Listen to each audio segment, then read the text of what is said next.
ದೇಶದ ಮಾಜಿ ಪ್ರಧಾನಮಂತ್ರಿ ಅಟಲ್ ಬಿಹಾರಿ ವಾಜಪೇಯಿ ಅವರ ಜನ್ಮ ಶತಾಬ್ದಿಯ ಅಂಗವಾಗಿ ಬಿಜೆಪಿಯಿಂದ 1 ವರ್ಷಗಳ ಕಾಲ ನಿರಂತರ ಕಾರ್ಯಕ್ರಮವನ್ನು ಹಮ್ಮಿಕೊಂಡಿದ್ದು ಅಂದು ವಾಜಪೇಯಿ ಅವರು ಪುತ್ತೂರಿನಲ್ಲಿ ಹಲವು ಮನೆಗಳಿಗೆ ಭೇಟಿ ನೀಡಿದ ಮತ್ತು ವಾಜಪೇಯಿ ಅವರ ಕಾರ್ಯಕ್ರಮದಲ್ಲಿ ಭಾಗವಹಿಸಿದವರ ಮನೆಗೆ ತೆರಳಿ ಮನೆ ಮಂದಿಯನ್ನ ಸನ್ಮಾನಿಸುವ ವಿಶೇಷ ಕಾರ್ಯಕ್ರಮ ನಡೆಯುತ್ತಾ ಇದೆ. ಪುತ್ತೂರಿನಲ್ಲಿ ನಡೆದ ವಾಜಪೇಯಿ ಕಾರ್ಯಕ್ರಮದ ಅಧ್ಯಕ್ಷತೆ ವಹಿಸಿದ ಡಾಕ್ಟರ್ ಎಂ.ಕೆ. ಪ್ರಸಾದ್ ಅವರನ್ನ ಅವರ ನಿವಾಸದಲ್ಲಿ ಬಿಜೆಪಿ ವತಿಯಿಂದ ಸನ್ಮಾನಿಸಲಾಯಿತು.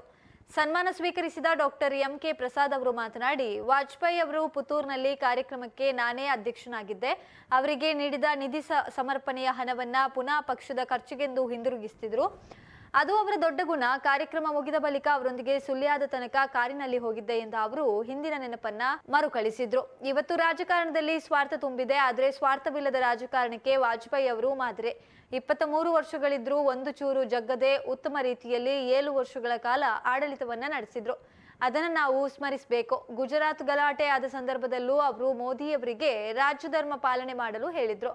ಅಂತಹ ಸತ್ಯ ನ್ಯಾಯದ ಪರವಾಗಿದ್ದ ವಾಜಪೇಯಿ ಅವರನ್ನ ನಾವು ನೆನಪಿಸಿಕೊಳ್ಬೇಕು. ಹಾಗಾಗಿ ನಾವು ತ್ಯಾಗ ಮನೋಭಾವದಿಂದ ಪಕ್ಷವನ್ನ ಕಟ್ಟಬೇಕು. ಬಿಜೆಪಿ ಮೇಲೆ ಬಂದ್ರೆ ಮಾತ್ರ ಪ್ರಜಾಪ್ರಭುತ್ವ ದೇಶದಲ್ಲಿ ಉಳಿತದೆ, ಇಲ್ಲದಿದ್ರೆ ನಮ್ಮ ದೇಶ ಅಫ್ಘಾನಿಸ್ತಾನ ಆಗಬಹುದು ಎಂದರು. ಬಿಜೆಪಿ ಕಚೇರಿಯಲ್ಲಿ ಶಕ್ತಿಯ ಕಲೆ ಇಲ್ಲ, ಹಾಗಾಗಿ ನನಗೊಬ್ರು ತಿಳಿಸದಂತೆ ಕಚೇರಿಯಲ್ಲಿ ಸುದರ್ಶನ ಹೋಮ ಮತ್ತು ದುರ್ಗಾ ನಮಸ್ಕಾರ ಪೂಜೆ ಮಾಡುವಂತೆ ಡಾಕ್ಟರ್ ಎಂ.ಕೆ. ಪ್ರಸಾದ್ ಅವರು ಪಕ್ಷದ ಪ್ರಮುಖರಿಗೆ ಸಲಹೆಯನ್ನ ನೀಡಿದ್ದಾರೆ. ಪಂಚವಟಿಯಲ್ಲಿ ಶಕ್ತಿಯಂತೆ ಬಿಜೆಪಿ ಕಚೇರಿಯಲ್ಲಿ ಶಕ್ತಿ ಇಲ್ಲ ಅಂತೆ. ಬೇರೆ ಪಾರ್ಟಿಯಿಂದ ಬಂದವರನ್ನ ಮನೆ ಹಾಕಿ ದೊಡ್ಡ ಸಂಗತಿ ಮಾಡಿದ್ರಿಂದ ಕಚೇರಿಯಲ್ಲಿ ಶಕ್ತಿ ಇಲ್ಲ. ಇದು ನಮ್ಮ ದೊಡ್ಡ ತಪ್ಪಾಗಿದೆ. ನಮ್ಮಲ್ಲೇ ಇರುವ ಮಾಣಿಕ್ಯಗಳನ್ನ ಗಮನಿಸೋದು ದೊಡ್ಡ ತಪ್ಪು ಎಂದು ಡಾಕ್ಟರ್ ಎಂ.ಕೆ. ಪ್ರಸಾದ್ ಹೇಳಿದ್ರು. Doctor MK. ಪ್ರಸಾದ್ ಅವರ ಮನೆಯಲ್ಲಿ ಅವರ ಪತ್ನಿ ಮಾಜಿ ಶಾಸಕಿ ಮಲ್ಲಿಕಾ ಪ್ರಸಾದ್, ಪುತ್ರಿ ಅಶ್ವಿನಿ ಉಪಸ್ಥಿತರಿದ್ದರು. ಇದೇ ಸಂದರ್ಭದಲ್ಲಿ ಬಿಜೆಪಿ ನಗರ ಮಂಡಲದ ಅಧ್ಯಕ್ಷ ಶಿವಕುಮಾರ್ ಪಿ.ಬಿ, ಅಟಲ್ ಬಿಹಾರಿ ವಾಜಪೇಯಿ ಜನ್ಮ ಶತಾಬ್ದಿ ಕಾರ್ಯಕ್ರಮ ಸಂಚಾಲಕ ಯುವರಾಜ್ ಪೆರಿಯತೋಡಿ, ಸಹ ಸಂಚಾಲಕಿ ವಸಂತಲಕ್ಷ್ಮಿ, ಮಂಡಲದ ಪ್ರಧಾನ ಕಾರ್ಯದರ್ಶಿಗಳಾದ ಅನಿಲ್ ತೆಂಗಿಲ, ನಾಗೇಶ್ ಪ್ರಭು, ಕಾರ್ಯದರ್ಶಿ ಶಶಿಧರ್ ನಾಯಕ್,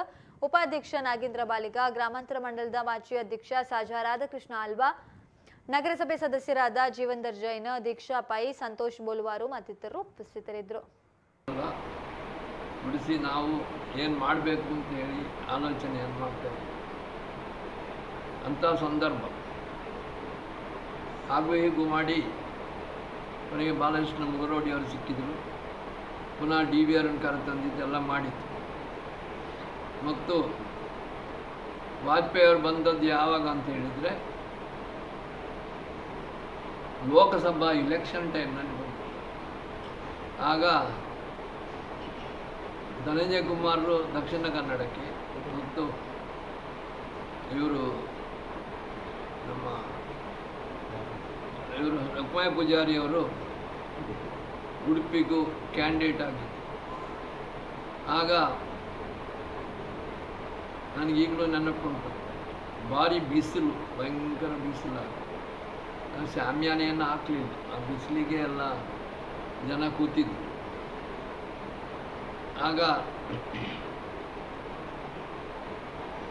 ಆ ದುಡ್ಡನ್ನು ಇವರ ಕೈಯಲ್ಲಿ ಕೊಟ್ಟದ್ದನ್ನು ಅವರು ಪುನಃ ಕೊಟ್ಟಿದ್ದು